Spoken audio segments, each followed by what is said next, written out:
तो आज के डेट में सिनेमैटिक यूनिवर्स में कई सारी सुपर टीम्स है। जैसे एक तरफ एवेंजर्स है, दूसरी ओर थंडरबोल्ट्स है जो खुद को भी एवेंजर्स ही कहता है। यंग एवेंजर्स की टीम भी बन रही है, पर अल्टरनेट यूनिवर्स में फैंटास्टिक फोर है। म्यूटेंट्स मतलब एक्समैन भी एग्जिस्ट करते हैं, लेकिन हर एक टीम में एक ऐसा कैरेक्टर है जो सबसे पावरफुल है। और आज हम सारे टीम्स के मोस्ट पावरफुल मेंबर्स की बात करने वाले हैं। सबसे पहले बात करते हैं एवेंजर्स की। तो एंड गेम के बाद आधे कोर एवेंजर्स खत्म हो गए, इसलिए एवेंजर्स टीम ऑफिशियली इनएक्टिव थी और जो जिंदा एवेंजर्स बच गए थे वो अपने अपने रास्ते निकल गए।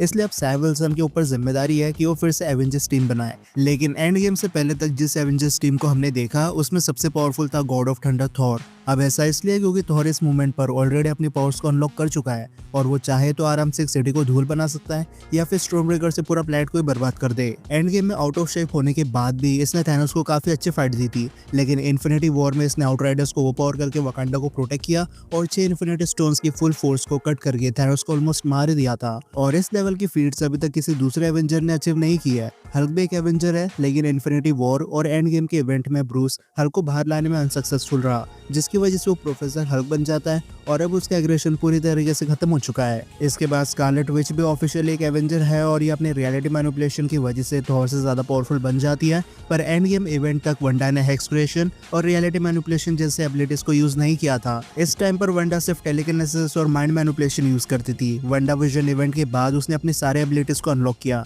लेकिन इस टाइम पर एवेंजर्स टीम इनएक्टिव हो चुकी थी, इसलिए वंडा को हम स्ट्रॉन्गेस्ट एवेंजर कंसिडर नहीं कर सकते। और रही बात डॉक्टर स्ट्रेंज की, तो ये सोर्सरर सुप्रीम है जिसकी वजह से मास्टर ऑफ मिस्टिक आर्ट्स बन जाता है। और इन्फिनिटी वॉर में हम देख चुके हैं कि स्ट्रेंज इतना कैपेबल है कि इन्फिनिटी स्टोन्स को बराबरी की टक्कर दे, लेकिन डॉक्टर स्ट्रेंज कभी ऑफिशियल एक एवेंजर नहीं बना। ये सोर्सरर्स के साथ मिलकर रियलिटीज को प्रोटेक्ट करता है। इन्फिनिटी वॉर में पहली बार एवेंजर्स से मिलता है और फिर धूल बन जाता है। इसके बाद ये सीधा अपीयर होता है एंड गेम में, और इस इवेंट में एवेंजर्स टीम बंद हो चुकी थी, इसलिए स्ट्रेंज ऑफिशियली कभी एवेंजर बना ही नहीं, इसलिए हम उसे मोस्ट पावरफुल टीम का मेंबर नहीं बोल सकते। अब miss Marvel young Avengers team बना रही है जिसमें सारे सूप्स के बच्चे होने वाले हैं और अभी के टाइम पर एमसीयू में बहुत सारे सुपर किड्स है, तो हो सकता है डूम्सडे से सारे एवेंजर्स मर जाएं और यंग एवेंजर्स स्टोरी को आगे कंटिन्यू करें। यंग एवेंजर्स की टीम अभी तक ऑफिशियली नहीं बनी है, लेकिन इस टीम का सबसे पावरफुल मेंबर विक्कन होगा, क्योंकि इसने अपनी एबिलिटीज को यूज करना सीख लिया है और ये रियलिटी को मैनिपुलेट कर सकता है, जो एबिलिटी किसी दूसरे यंग एवेंजर्स के पास नहीं है। थॉर की बेटी लव का भी कुछ बोल नहीं सकते। रिवाइवल के बाद अब वो इटर्निटी का एक अवतार बन चुकी है, तो कल को उसे भी रियलिटी बेंडिंग एबिलिटीज मिल सकती है। फिर बात करें फैंटास्टिक फोर की, तो इस टीम में प्लैनेट का सबसे इंटेलिजेंट इंसान है, एक ऐसा बंदा है जो खुद को सन जितना गर्म कर लेता है और एक तो पूरा पत्थर से बना है, लेकिन ये तीनों पावरफुल नहीं है। बेसिकली फैंटास्टिक फोर की यूनिवर्स में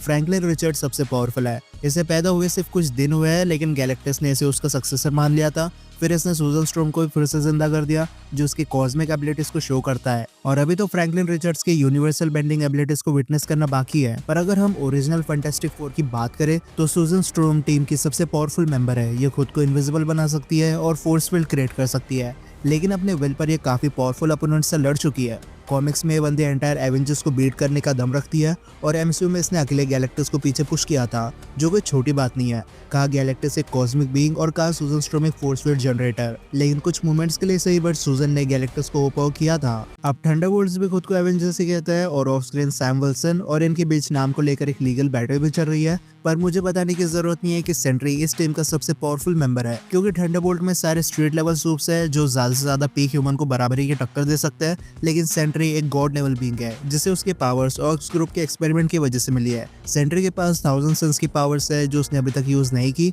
लेकिन इसके पास super strength, super speed, durability, telekinesis, heat manipulation और फोर्स फील्ड क्रिएशन जैसी एबिलिटीज है। और अभी सेंट्री अपने लर्निंग फेज में है, लेकिन फिर भी इसने होल्ड बैक करते हुए थंडरबोल्ट्स को बीट कर दिया था। सेंट्री के फुल पोटेंशियल को देखना भी बाकी है। साथ में सेंट्री की एक डार्क पर्सनैलिटी है जिसे वॉइड कहते हैं और ये सेंट्री से भी ज्यादा डेंजरस है। इसकी वजह से सेंट्री अपनी पावर्स को फुल पोटेंशियल पर यूज नहीं कर पाता है। वॉइड का कोई भरोसा नहीं, अगर इसने बॉडी को टेक ओवर कर लिया तो ये अपने टीम मेंबर्स पर अटैक करना शुरू कर देगा। अब मल्टीवर्स ऑफ मैडनेस में जिस इल्यूमिनाटी टीम को हमने देखा उसमें काफी हैवी हिटर्स देखने मिल जाते हैं, जैसे ब्लैक बोल्ट, डॉक्टर स्ट्रेंज और कैप्टन मार्वल।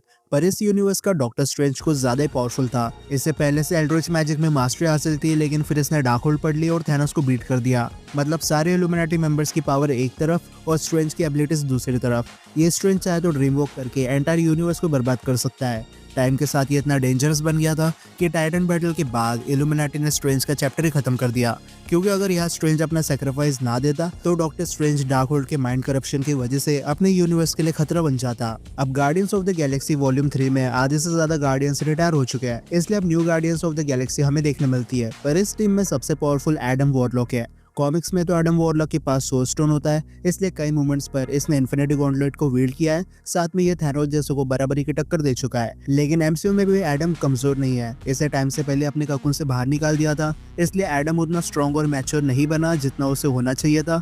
लेकिन फिर भी इसने अकेले गार्डियंस की बैंड बजा दी थी। सोवरेंस ने इसे एक परफेक्ट बीइंग के तौर पर बनाया था, इसलिए ये बंदा अपने रेस में सबसे पावरफुल है। अब वैसे तो एक्समैन यूनिवर्स में कई सारे म्यूटेंट्स एग्जिस्ट करते हैं और सबकी सुपर पावर्स एक दूसरे से बेटर देखने मिल जाती है। और ओवरऑल देखा जाए तो प्रोफेसर एक्स एक ऐसा टेलीपैथ है जो ग्लोबल लेवल पर अपने साइकिक अटैक्स को यूज कर सकता है, इसलिए वो सबसे पावरफुल दिखाई देता है। लेकिन जीन ग्रे प्रोफेसर एक्स की एबिलिटीज को भी ओवरशैडो कर देती है। जीन की एबिलिटीज इतनी सुपीरियर है कि चार्ल्स जेवियर ने चाइल्डहुड में उसके माइंड में मेंटल ब्लॉक बना दिया था ताकि टाइम आने पर उसे कंट्रोल किया जाए, पर फिनिक्स फोर्स इसे होस्ट बना लेती है और जीन पहले से भी ज्यादा पावरफुल बन जाती है। अब ये प्लैनेटरी लेवल पर मैटर को मैनिपुलेट कर सकती है, टेलीपैथिक एबिलिटीज को रेजिस्ट कर सकती है और सिर्फ अपने थॉट से किसी को भी डिसइंटीग्रेट कर देती है। लेकिन इसी के साथ आज की लिस्ट यही खत्म होती है। अब अगर आपको ऐसा लगता है कि किसी पावरफुल सुपर टीम का मेंबर रह गया हो तो मुझे कमेंट सेक्शन में बता सकते हो। तो अब मैं मिलता हूं आपसे अगले वीडियो में, तब तक गुड बाय।